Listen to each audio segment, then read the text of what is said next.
부산까지 10시간이나 걸린단 말이에요.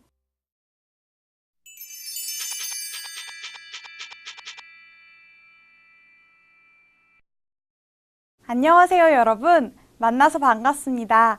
저는 여러분과 4급을 함께 공부할 김강희 선생님이에요. 여러분, 1, 2, 3급 모두 열심히 공부하셨지요? 4급도 열심히 공부한다면 더 유창하게 말할 수 있을 거예요. 그럼 우리 같이 재미있게 공부해봐요. 오늘은 부산까지 10시간이나 걸린단 말이에요를 공부하겠습니다. 오늘의 핵심 대화 먼저 들어보시죠. 와, 부산까지 10시간이나 걸린단 말이에요? 네, 길이 그렇게 막히는데도 명절에 고향에 가는 사람이 아주 많아요. 대화를 잘 보셨어요? 오늘 대화에서는 유진 씨와 준수 씨가 이야기를 하고 있네요. 지금 두 사람이 무슨 이야기를 하고 있어요? 네, 명절에 대해서 이야기를 하고 있어요. 대화를 들어보니까 명절은 어때요? 네, 고향에 가는 사람이 아주 많다고 했어요. 이렇게 오늘 우리는 명절에 대해 말하기를 공부해 볼 거예요. 문법으로는 단 말이에요와 은대도를 연습하고 친척 관련 어휘와 명절 인사 표현을 배우겠습니다. 그럼 먼저 대화를 들어볼까요?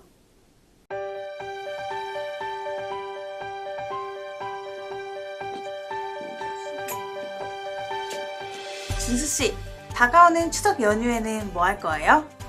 아마 가족들과 함께 할아버지 댁에 갈 것 같아요. 매년 가곤 했거든요. 아, 그래요? 할아버지 댁이 어디인데요? 부산이에요. 보통 서울에서 부산까지 5시간이면 가지만 명절에는 10시간이 걸리기도 해요. 와, 부산까지 10시간이나 걸린단 말이에요? 네, 길이 그렇게 막히는데도 명절에 고향에 가는 사람이 아주 많아요.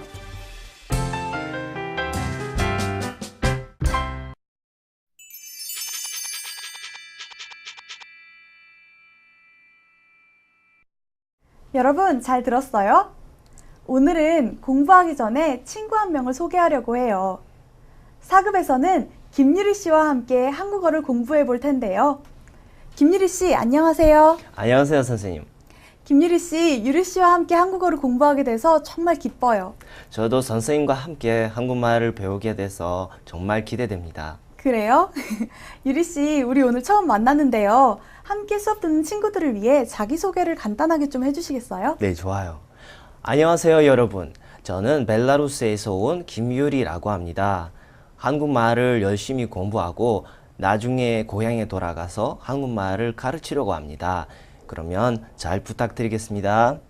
네, 감사합니다, 유리 씨. 자, 그럼 우리 이제 한국어를 한번 공부해봐요. 유리 씨, 유리 씨는 언제 고향에 가요?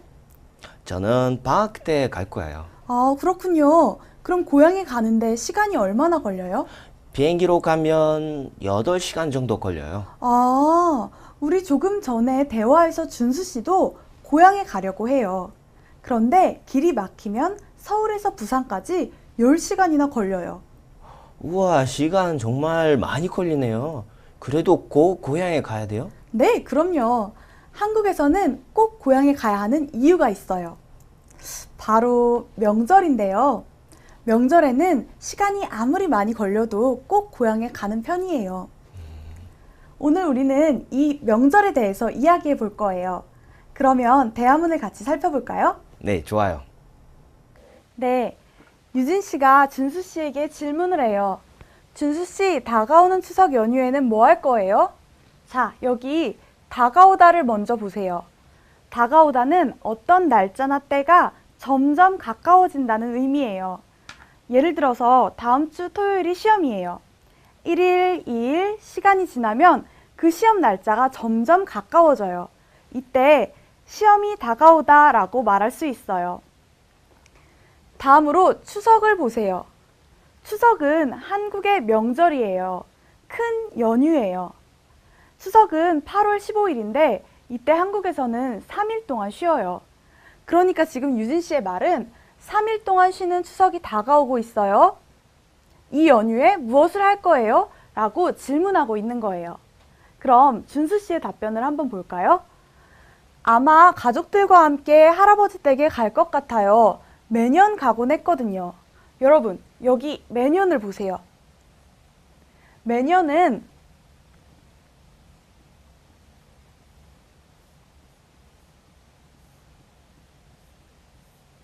매년은 해마다와 같은 뜻이에요. 준수 씨가 매년 가곤 했거든요 라고 말했죠? 이 말은 그러니까 이런 뜻이에요. 2년 전에 준수 씨가 할아버지 댁에 갔어요. 작년에도 할아버지 댁에 갔어요. 그리고 올해도 할아버지 댁에 갈 거예요. 해마다 매년 할아버지 댁에 가요. 이 뜻이에요. 그러자 유진 씨가 다시 질문을 합니다. 아, 그래요? 할아버지 댁이 어디인데요? 준수 씨의 대답을 보세요. 부산이에요. 보통 5시간이면 가지만 명절에는 10시간이 걸리기도 해요. 여러분, 명절을 볼게요. 선생님이 아까 추석이 한국의 명절이라고 했죠?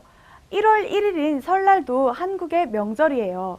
이런 명절에는 특별한 전통 음식을 먹고 한복을 입고 고향에서 가족들과 즐거운 시간을 보내요. 자, 그러면 준수 씨의 말을 다시 한번 생각해 봅시다. 준수 씨는 지금 서울에 살아요. 서울에서 부산까지 차로 운전해서 5시간이면 가요. 하지만 명절에는 모든 사람이 고향에 가기 때문에 길이 많이 막혀요. 그래서 서울에서 부산까지 10시간이 걸리기도 해요. 자, 서울에서 부산까지 10시간이 걸려요. 정말 많이 걸리죠? 그래서 유진 씨가 지금 놀랐어요. 와, 부산까지 10시간이나 걸린단 말이에요? 준수 씨의 대답을 봅시다. 네, 길이 그렇게 막히는데도 명절에 고향에 가는 사람이 아주 많아요. 여러분 생각에 길이 막히면 힘이 드니까 안 갈 것 같죠? 그런데 길이 막히는데도 명절에 고향에 가는 사람이 아주 많아요. 이렇게 한국 사람들은 명절을 중요하게 생각해요. 자, 여러분, 이제 대화문 내용을 다 알겠죠? 그럼 이제 역할을 나눠서 대화를 한번 읽어볼까요? 제가 유진을, 유리 씨가 준수를 맡아주세요. 네. 준수 씨, 다가오는 추석 연휴에는 뭐 할 거예요? 아마 가족들과 함께 할아버지 댁에 갈 것 같아요. 매년 가곤 했거든요. 아, 그래요? 할아버지 댁이 어디인데요? 부산이에요. 보통 서울에서 부산까지 5시간이면 가지만 명절에는 10시간이 걸리기도 해요. 와, 부산까지 10시간이나 걸린단 말이에요? 네, 길이 그렇게 막히는데도 명절에 고향에 가는 사람이 아주 많아요. 유리 씨, 정말 잘 읽었어요. 감사합니다, 선생님. 유리 씨, 이렇게 대화문을 다시 한번 읽어보니까 어때요? 한국 사람들이 명절을 되게 중요하게 생각하는 것 같아요. 길이 많이 막히지만 고향에 가는 사람들이 많은 것을 보면 그런 것 같아요. 맞아요. 이렇게 명절에 가족들이 함께 모여서 시간을 보내면 정말 좋을 거예요. 그럼 우리 대화를 다시 한번 볼까요? 좋아요.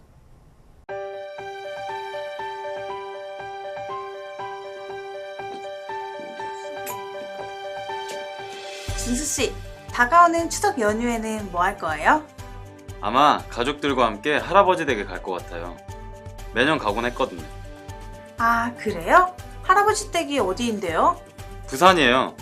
보통 서울에서 부산까지 5시간이면 가지만 명절에는 10시간이 걸리기도 해요. 와, 부산까지 10시간이나 걸린단 말이에요? 네, 길이 그렇게 막히는데도 명절에 고향에 가는 사람이 아주 많아요.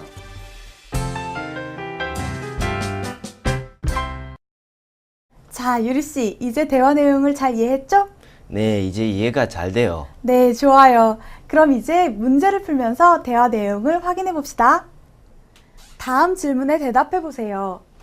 준수 씨는 추석 연휴에 무엇을 할 거예요? 집에서 쉴 거예요. 할아버지 댁에 갈 거예요. 도서관에서 공부할 거예요. 답이 뭐예요? 이 문제는 정말 쉬워요. 정답은 할아버지 댁에 갈 거예요. 이거예요. 네, 맞아요. 아주 잘했어요. 조금 전 대화에서 준수 씨가 아마 가족들과 함께 할아버지 댁에 갈 것 같아요 라고 말했죠? 그래서 정답은 할아버지 댁에 갈 거예요 입니다. 자, 그럼 다음 문제를 볼까요? 명절에는 부산까지 시간이 얼마나 걸려요? 1시간, 5시간, 10시간. 답이 뭘까요? 길이 막힌다고 했으니까 정답은 10시간이에요. 네, 맞아요. 정말 잘했어요. 조금 전 대화에서 준수 씨가 이렇게 말했죠? 보통 서울에서 부산까지 5시간이면 가지만 명절에는 10시간이 걸리기도 해요. 그래서 답은 10시간. 이게 정답이네요. 모두 잘하셨어요. 그럼 이제 오늘의 문법을 좀 더 자세히 배워봅시다. 오늘의 문법은 단말이에요와 은대도입니다. 그럼 우리 첫 번째 문법부터 같이 살펴볼까요? 첫 번째 문법은 단말이에요입니다. 문장을 같이 살펴볼게요. 부산까지 10시간이나 걸린단 말이에요. 우리 아까 준수 씨가 명절에는 10시간이 걸리기도 해요 라고 말했던 거 기억하세요? 그 말을 듣고 유진 씨가 와, 부산까지 10시간이나 걸린단 말이에요? 라고 물었었죠? 유진 씨는 정말이에요? 진짜 그래요? 이렇게 준수 씨가 한 말에 대해서 확인하고 싶어 해요. 그럴 때 이렇게 단말이에요를 사용해서 이야기할 수 있어요.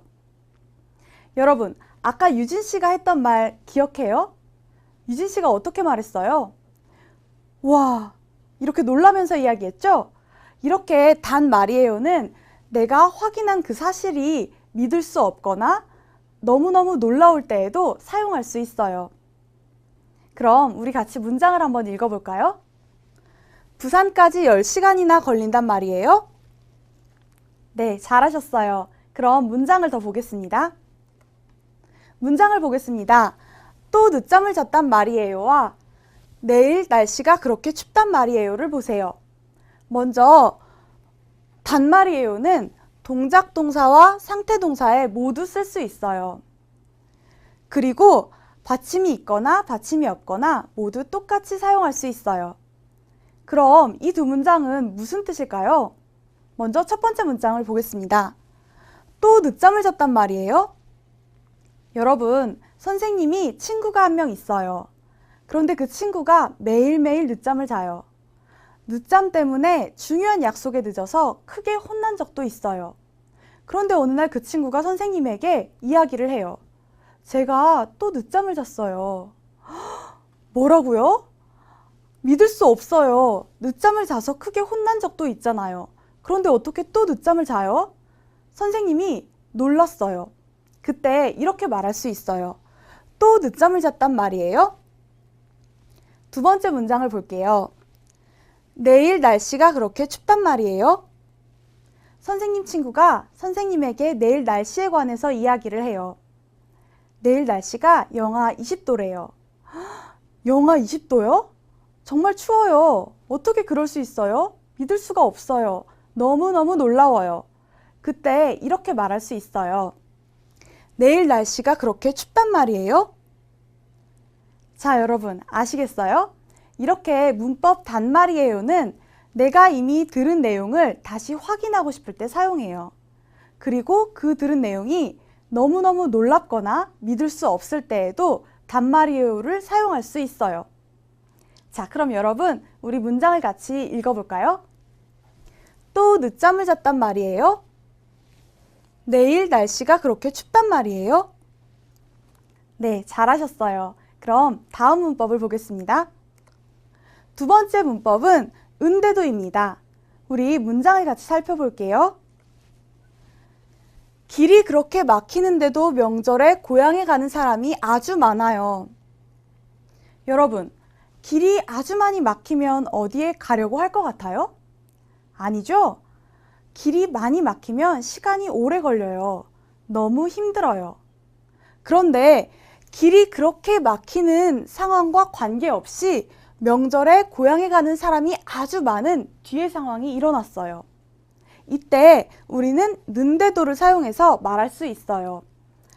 앞의 상황과 관계없이 뒤의 상황이 일어날 때 이렇게 말할 수 있어요. 그럼 문장을 같이 읽어볼까요? 길이 그렇게 막히는데도 명절에 고향에 가는 사람이 아주 많아요. 네, 잘하셨어요. 문장을 더 보겠습니다. 자, 문장을 보겠습니다. 열심히 공부했는데도 점수가 오르지 않아요. 몸이 아픈데도 일하러 나왔어요. 여러분, 는데도는 이렇게 동작 동사와 상태 동사 뒤에 모두 쓸 수 있어요. 그런데 동작 동사 뒤에는 는데도를 쓸 수 있고 있다, 없다 뒤에도 는데도를 붙여요. 상태 동사 뒤에는 니은데도와 은데도를 쓸 수 있어요. 그런데 이렇게 아프다처럼 받침이 없는 상태 동사 뒤에는 니은데도를 쓰고 좋다처럼 받침이 있는 상태 동사 뒤에는 은데도를 붙여요. 그리고 명사 플러스 이다 뒤에도 니은데도를 써요. 자, 여러분, 그럼 이 두 문장은 어떤 뜻일까요? 먼저 첫 번째 문장부터 같이 살펴볼게요. 열심히 공부했는데도 점수가 오르지 않아요. 자, 여러분, 보통 열심히 공부하면 어떻게 돼요? 열심히 공부하면 시험 점수가 오를 거예요. 그런데 열심히 공부하는 앞의 상황과 관계없이 점수가 오르지 않아요. 이때 이렇게 는데도를 사용해서 말할 수 있어요. 다음 문장을 볼게요. 몸이 아픈데도 일하러 나왔어요. 여러분, 몸이 아프면 보통 어떻게 해요? 몸이 아프면 일하러 나가나요? 아니죠? 몸이 아프면 집에서 쉬려고 할 거예요. 그런데 몸이 아픈 상황과 관계없이 일하러 나왔어요. 보통과 달라요. 이때 는데도를 사용해서 이렇게 말할 수 있어요.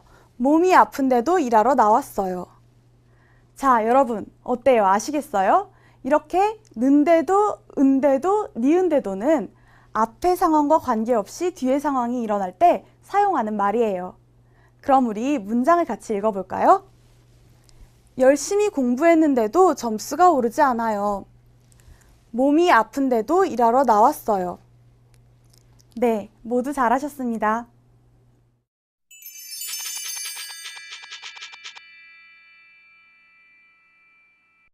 지금까지 앞에서 문법 단말이에요와 은대도를 배웠어요. 그리고 대화문도 자세히 살펴봤고요. 그렇죠. 그럼 우리 지금까지 배운 문법으로 말하기 연습을 한번 해볼까요? 어때요, 유리 씨? 준비됐어요? 네, 좋아요. 네, 그럼 우리 같이 연습을 해봅시다. 자, 첫 번째 말하기 연습입니다. 문법 단말이에요를 사용해서 연습합니다. 유리 씨, 제가 어제 잠을 잤어요. 그런데 시계를 보니까 어제 10시간이나 잤어요. 네? 10시간? 어제 10시간이나 잤단 말이에요? 네, 맞아요. 유리 씨 정말 놀란 것 같은데요? 네, 어제 10시간이나 잤단 말이에요? 그렇죠. 10시간이나 잔 것은 정말 믿을 수 없고 놀라운 일이에요. 그래서 문법 단말이에요를 사용해서 어제 10시간이나 잤단 말이에요?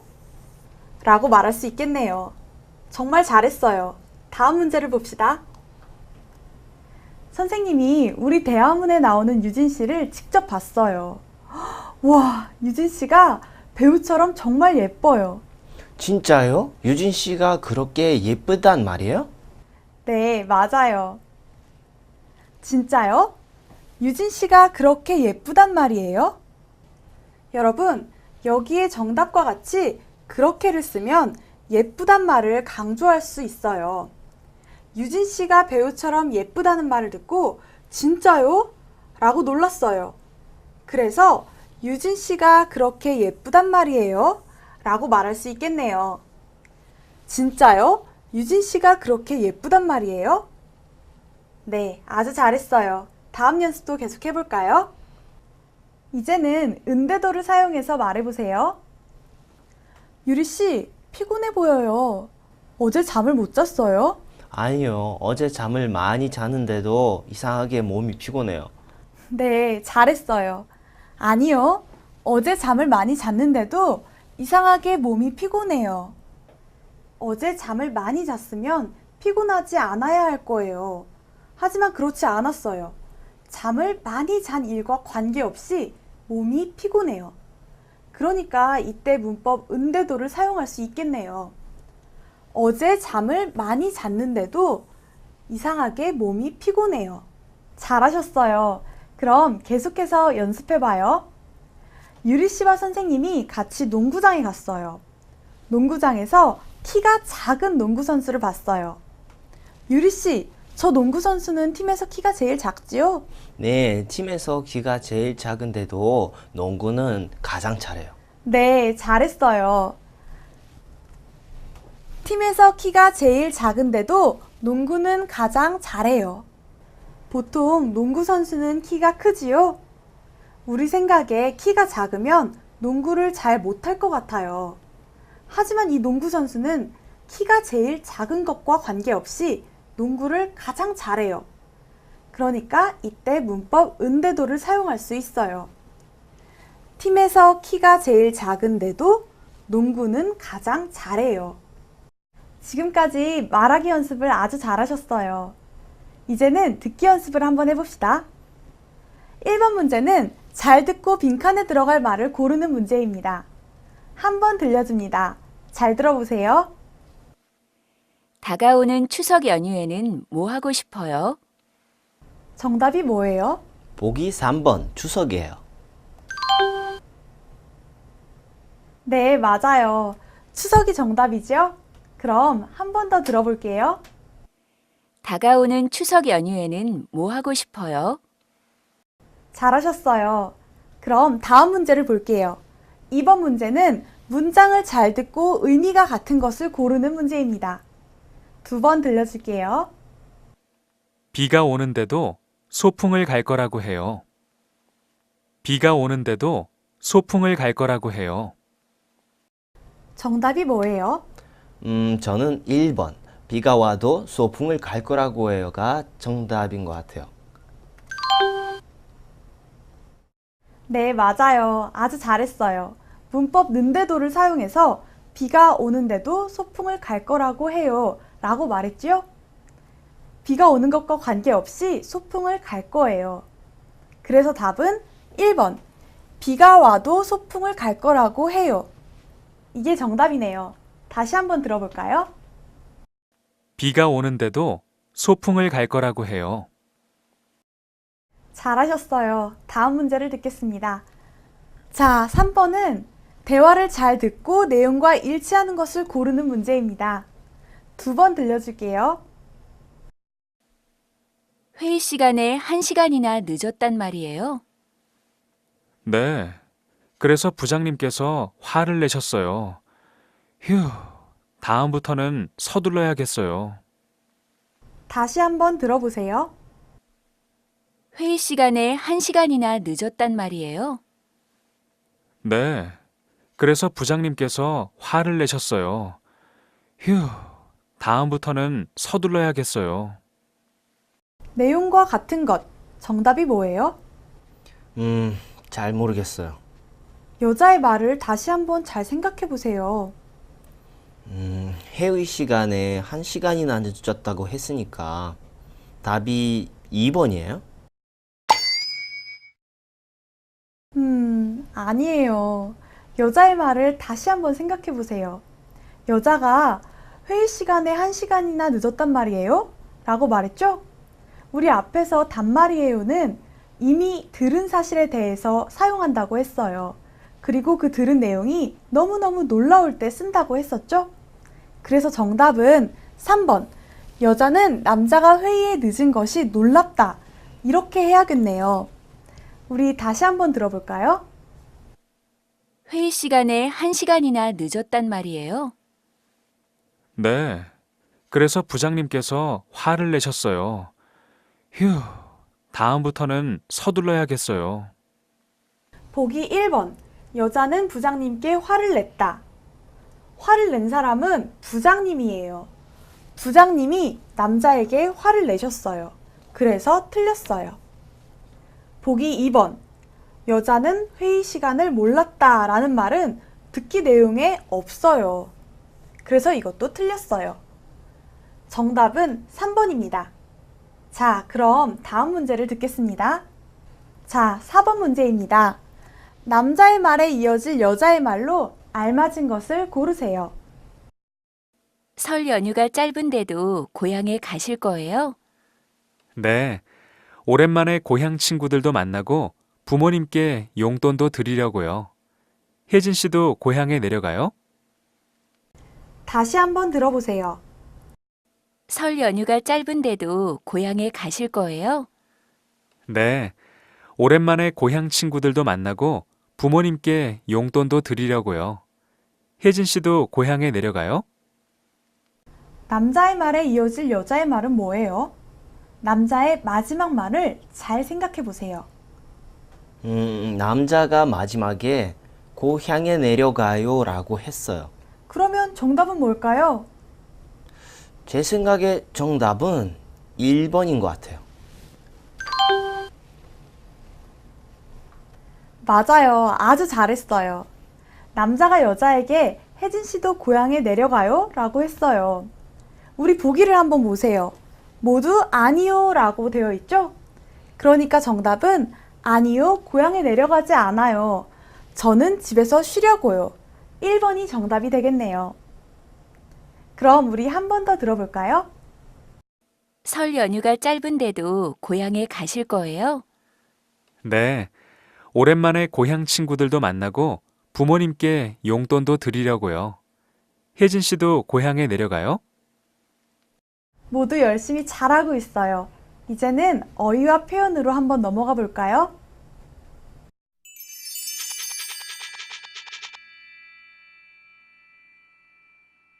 오늘은 친척 관련 표현을 배워볼 거예요. 그럼 우리 오늘 배울 어휘를 한번 읽어볼까요? 큰아버지, 큰어머니, 작은아버지, 작은어머니, 고모, 고모부, 사촌, 외할아버지, 외할머니, 외삼촌, 외숙모, 이모, 이모부, 외사촌, 이종사촌. 네, 잘하셨어요. 그럼 우리 그림을 보면서 어휘를 하나씩 살펴볼까요? 자, 그림이 보이시죠? 친척 관련 표현이에요. 우리는 오늘 친척 관련 표현을 공부해 볼 거예요. 친척이란 나의 아버지, 어머니의 남자 형제와 여자 형제를 가리키는 말이에요. 그럼 아버지 쪽 친척부터 함께 살펴보겠습니다. 자, 아버지 쪽 친척입니다. 할아버지, 할머니는 아시죠? 아버지의 부모님이에요. 그리고 큰아버지는 아버지의 형을 말해요. 큰아버지가 결혼을 했어요. 큰아버지의 아내를 큰어머니라고 불러요. 큰아버지, 큰어머니. 아버지의 남동생은 작은아버지라고 불러요. 작은아버지가 결혼을 했어요. 작은아버지의 아내를 작은어머니라고 불러요. 작은아버지, 작은어머니. 자, 아버지께도 누나 또는 여동생이 있겠지요? 이렇게 아버지의 여자 형제를 고모라고 불러요. 고모가 결혼을 했어요. 고모의 남편을 고모부라고 해요. 고모, 고모부. 자, 사촌. 사촌은 큰아버지나 작은아버지의 아들, 딸이에요. 모두 잘 아시겠지요? 그럼 이제 어머니 쪽의 친척을 살펴봅시다. 네, 이번엔 어머니 쪽의 친척입니다. 아까 아버지의 부모님을 할머니, 할아버지라고 했던 거 기억하시죠? 어머니의 부모님은 외자를 붙여서 외할아버지, 외할머니라고 해요. 외할아버지, 외할머니. 자, 외삼촌은 어머니의 오빠 또는 남동생이에요. 어머니의 남자 형제를 외삼촌이라고 해요. 외삼촌이 결혼을 했어요. 외삼촌의 아내를 외숙모라고 해요. 외삼촌, 외숙모. 자, 어머니께도 언니 또는 여동생이 있겠죠? 어머니의 여자 형제는 모두 이모예요. 그 이모가 결혼을 했어요. 이모의 남편을 보고 이모부라고 해요. 이모, 이모부. 그럼 여기에서 외사촌은 누구일까요? 네, 그림을 보세요. 외사촌은 외삼촌과 외숙모의 아들, 딸을 말해요. 외사촌. 그리고 이모와 이모부의 아들, 딸을 보고 이종사촌이라고 말해요. 이종사촌. 여기까지 모두 잘 아시겠죠? 그럼 우리 지금까지 배운 친척 관련 표현을 가지고 문제를 한번 풀어볼까요? 관계 있는 것과 서로 연결하세요. 자, 먼저 첫 번째 문제를 보세요. 어머니의 여동생은 누구예요? 두 번째, 이모 아니에요? 맞아요. 어머니의 여동생은 이모이지요? 그럼 이번엔 두 번째 문제예요. 아버지의 남동생은 누구예요? 네, 아버지의 남동생은 작은 아버지예요. 잘했어요. 아버지의 남동생은 작은 아버지, 아버지의 형은 큰 아버지라고 하지요. 자, 이제 세 번째 문제입니다. 큰 아버지의 아들을 뭐라고 해요? 큰 아버지의 아들은 사촌이에요. 맞아요. 큰아버지의 아들, 큰아버지의 딸 모두 사촌이에요. 마지막 문제예요. 그럼 외삼촌의 딸은 뭐라고 해요? 외삼촌의 딸은 외사촌이에요. 와, 유리씨 아주 잘했어요. 외삼촌의 아들, 딸 모두 외사촌이라고 하죠? 유리씨가 한국어 공부를 정말 열심히 했네요. 감사합니다, 선생님. 네, 그러면 우리 계속해서 명절 인사하기와 관련된 표현들을 한번 살펴볼까요? 새해 복 많이 받으세요. 즐거운 명절 되세요. 고향에 잘 다녀오세요. 오늘은 이 세 가지 표현을 살펴볼 거예요. 그럼 한번 따라 읽어보세요. 새해 복 많이 받으세요. 즐거운 명절 되세요. 고향에 잘 다녀오세요. 네, 잘하셨어요. 그럼 첫 번째 표현부터 살펴볼게요. 새해 복 많이 받으세요. 자, 이 인사는 설날에만 사용하는 인사예요. 새해는 새로 시작하는 해라는 뜻이에요. 한국에서 설날은 1월 1일이에요. 그러니까 설날은 새로 시작하는 해의 첫날이라는 뜻이에요. 그럼 여기서 복은 무슨 뜻이에요? 좋은 질문이에요, 유리씨. 여기에서 복은 좋은 것, 좋은 일이라는 뜻이에요. 그러니까 이 인사는 설날에 하는 인사인데 그 뜻은 이런 거예요. 새해 첫날에 좋은 것을 많이 받고 좋은 일이 많이 생기세요 라는 뜻이에요. 와, 아주 좋은 뜻이네요. 그렇죠? 그럼 우리 지금이 설날이라고 생각하고 다 같이 이렇게 인사해봐요. 새해 복 많이 받으세요. 네, 잘하셨어요. 그럼 우리 이제 다음 표현을 살펴봐요. 즐거운 명절 되세요.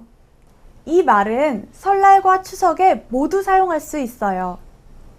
그럼 이 인사는 명절을 즐겁게 보내세요와 같은 뜻이에요? 와, 맞아요, 유리씨. 정말 똑똑하네요. 그 뜻이에요. 그럼 우리 지금이 명절이라고 생각하고 이 표현을 사용해서 서로 인사해 볼까요? 유리씨, 곧 명절이네요. 즐거운 명절 되세요.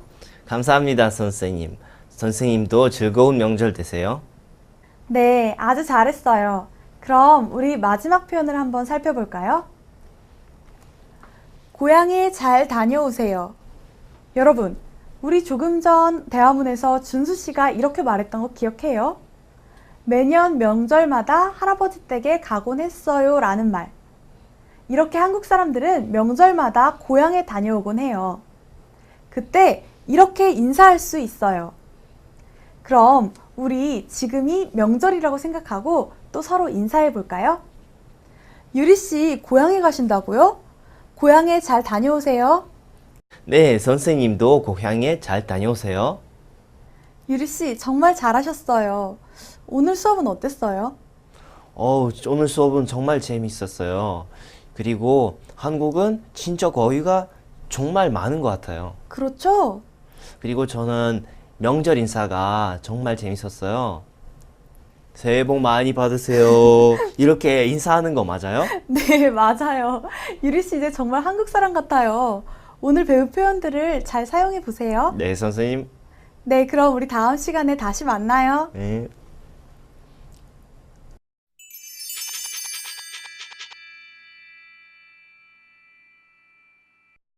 자, 여러분, 오늘 수업 재미있었나요? 오늘은 문법 단말이에요와 은대도를 사용해서 명절에 대해서 말하는 것을 공부했어요. 그리고 한국어의 친척 관련 어휘와 명절 인사 표현도 같이 공부했어요. 이제 여러분은 한국어로 좀 더 쉽게 명절에 대해 말할 수 있겠지요? 자, 그럼 우리 다음 시간에 또 만나요.